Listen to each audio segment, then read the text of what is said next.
Doctor Yunus যদি পদত্যাগ করে তাহলে বাংলাদেশ ধ্বংস হয়ে যাবে। কারণ ডক্টর ইউনূস সাহেব হলো বাংলাদেশের 18 কোটি জনতার একজন নেতা এবং তার যে ইমেজ বিশ্ব দরবারে তার যে ক্ষমতা রয়েছে এবং তার যে মূল্যায়ন রয়েছে, তিনি ইচ্ছা করলে বাংলাদেশকে অনেক উপরে নিয়ে যেতে পারে। কিন্তু আমরা দেখতে পাচ্ছি আপনার 8 মাস হয়ে গেল, ডক্টর ইউনূস সাহেব অনেক সংস্কার করেছেন, কিন্তু কিছু রাজনৈতিক দল ডক্টর ইউনূসকে সংস্কার করার জন্য বাধা হয়ে দাঁড়িয়েছে।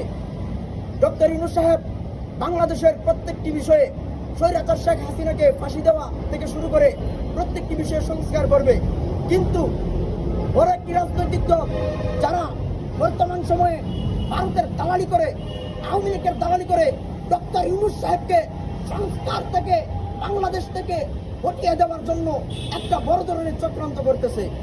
বাংলাদেশের দেশপ্রেমিক জনগণ, বাংলাদেশের ছাত্র জনতার পক্ষ থেকে আমি বলতে চাই, ডক্টর ইউনূস সাহেব আপনি পদত্যাগ করার কোনো সুযোগ নাই।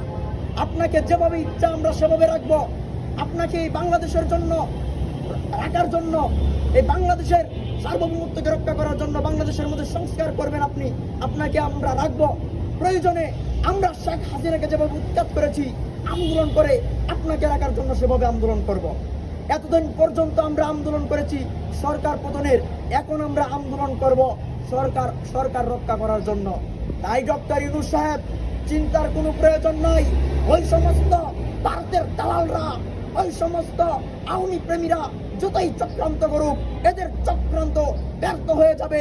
আপনি আপনার আপন অবস্থায় বহাল থাকুন, আপনি সংস্কার করুন, স্বৈরাচার শেখ হাসিনাকে বাংলাদেশে এনে একে ফাঁসির মঞ্চে ঝুলান।